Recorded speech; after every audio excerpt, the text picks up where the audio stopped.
আজ রাতেই জার্মানির পরীক্ষা। কেন পরীক্ষা বলতে হচ্ছে? কারণ শেষ ম্যাচে স্লোভাকিয়ার কাছে জার্মানি হেরে গেছে। নর্দার্ন আয়ারল্যান্ডের সঙ্গে আজকে যে ম্যাচ রয়েছে জার্মানির, সেখানে জার্মানির জেতাটা এত বেশি প্রয়োজন হয়ে পড়েছে, নইলে পয়েন্ট টেবিল যে অবস্থায় আছে সেটা জার্মানির জন্য একদমই মানানসই নয়। যে পয়েন্ট টেবিলটা আমরা দেখবো সেখানে সবার তলায় আপনি জার্মানিকে খুঁজে পাবেন। স্লোভাকিয়ার কাছে হারটা জার্মানিকে একটা ধাক্কা দিয়েছে, লিটারালি একটা ধাক্কা। ওই ম্যাচটা স্লোভাকিয়ার মাঠে ছিল। আমার মনে হয় জার্মানি বাউন্স ব্যাক করবে, যেহেতু মাত্র একটা ম্যাচ হয়েছে, টু আর্লি টু সে। আরও 3টা হোম ম্যাচ জার্মানি পাবে। আমার মনে হয় জুলিয়ান নাগলসম্যান সেই ম্যাচগুলো, হোম ম্যাচগুলোতে 3 পয়েন্ট করে বের করে ফেলবেন আর আরামসে তারা বের তো করে ফেলবেন, এইটার আমিও মনে করি এবং বিশ্বাসও করি। কিন্তু এখন তো একটা সমালোচনা শুরু হয়েছে। সমালোচনা শুরুর কারণ হচ্ছে রিসেন্ট ফর্ম।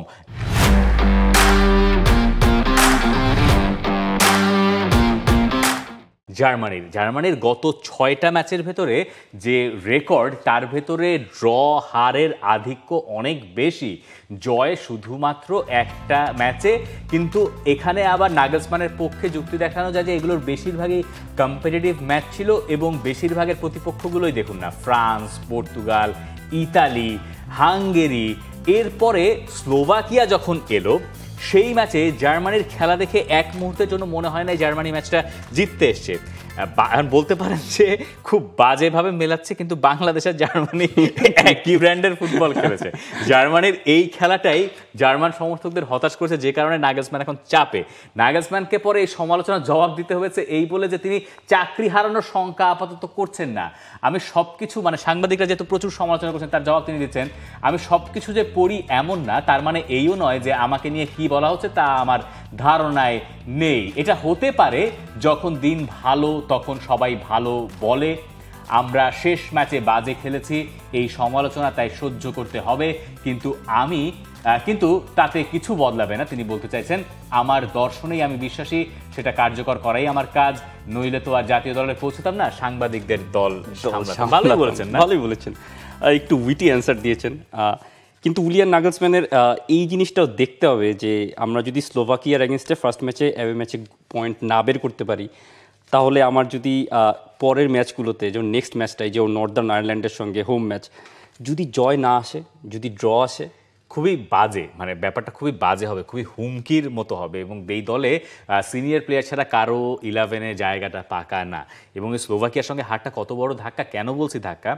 জার্মানি 2001 সালের পরে ওয়ার্ল্ড কাপ কোয়ালিফায়ার্সের কোনো ম্যাচে এই প্রথম গোল করতে পারে নাই অ্যাওয়ে ম্যাচে। মানে তারা নিয়মিত গোল করেছে, হারুক আর যাই করুক। খুবই ইন্টারেস্টিং ব্যাপার, জার্মানি এই প্রথম ওয়ার্ল্ড কাপ কোয়ালিফায়ার্সের অ্যাওয়ে ম্যাচ হারছে। মানে এটা আপনি চিন্তা করতে পারেন যে ওয়ার্ল্ড কাপ কোয়ালিফায়ারে কখনো অ্যাওয়ে ম্যাচ জার্মানি হারে নাই।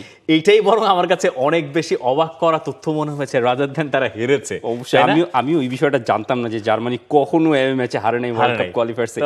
এই হারের পরেই আমি ব্যাপারটা আমার সামনে। এইবার কি হবে, একটা প্রেডিকশন দেন। আমাদের এখানে প্রেডিকশনের জন্য আমরা খুব বিখ্যাত, বুঝছেন? মানে এই দেখেন, এই আলোচনাটা এখন তাই চলে আসছে যে নাগলসম্যান নাকি হান্সি ফ্লিক, কে ভালো?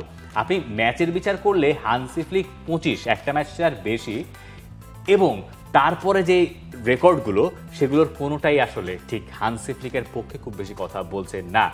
হান্সি ফ্লিক বলছি, নাগলসম্যান। এই আলোচনা বোধহয় থাকতেই পারে, কিন্তু আমাদের হাতে সময় নেই। এই আলোচনা আমরা অ্যারেক্ট টাইমে করার সুযোগ যদি পাই, তাহলে তাই করবো যে হান্সি ফ্লিক নাকি Nagelsmann. For more updates, subscribe to our YouTube channel and click on the bell icon.